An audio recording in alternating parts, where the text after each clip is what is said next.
നമസ്കാരം. ഇന്നത്തെ 10 പ്രധാന വാർത്തകളിലേക്ക്. യുകെയിലെ ജനങ്ങളെ കാത്തിരിക്കുന്നത് നികുതി വർധനയുടെ കുത്തൊഴുക്ക്. ബജറ്റിൽ നികുതികൾ വർദ്ധിപ്പിക്കാനുള്ള തയ്യാറെടുപ്പിൽ റേച്ചൽ റീവ്സ്.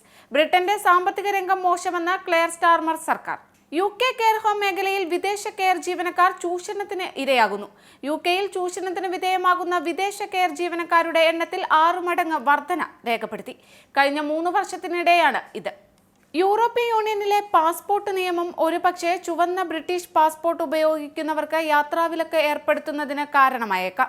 സാധുതയുള്ള പാസ്പോർട്ടാണെങ്കിൽ കൂടി ഗേറ്റിൽ വെച്ച് എയർലൈൻ ജീവനക്കാർ നിങ്ങളെ തടയും.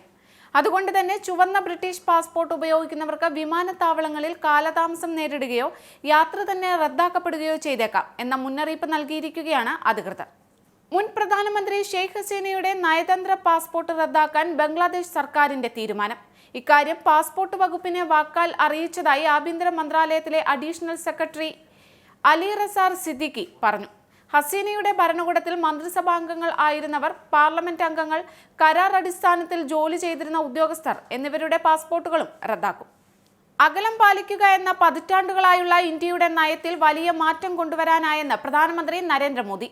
എല്ലാ രാജ്യങ്ങളുമായും അടുത്ത ബന്ധം പുലർത്തുകയെന്നതാണ് ഇന്നത്തെ ഇന്ത്യയുടെ നയമെന്നും പ്രധാനമന്ത്രി പറഞ്ഞു.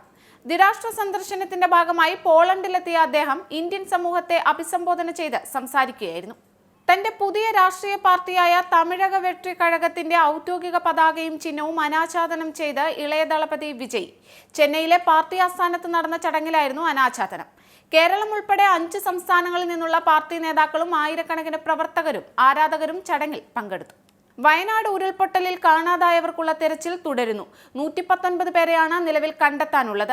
തെരച്ചിൽ സംഘത്തിൽ ആളുകളെ വെട്ടിക്കുറച്ചത് വിമർശനത്തിന് വഴിവെച്ചിരുന്നു. വയനാട്ടിൽ ഇപ്പോഴും ഇടവിട്ട് മഴ പെയ്യുന്നതിനാൽ ജാഗ്രത തുടരുന്നുണ്ട്. അതേസമയം ക്യാമ്പുകളിൽ 97 കുടുംബങ്ങൾ തുടരുകയാണ്. ഇതുവരെ 630 കുടുംബങ്ങളെയാണ് മാറ്റിപ്പാർപ്പിച്ചത്. തിരുവനന്തപുരം കഴക്കൂട്ടത്ത് നിന്ന് ഇന്നലെ രാവിലെ 9 മണി മുതൽ കാണാതായ അസം സ്വദേശിനിയായ 13-കാരി പെൺകുട്ടിയെ വിശാഖപട്ടണത്ത് കണ്ടെത്തി. 37 മണിക്കൂർ നേരത്തെ തിരച്ചിലിനൊടുവിലാണ് വിശാഖപട്ടണത്ത് നിന്ന് കുട്ടിയെ കണ്ടെത്തിയത്.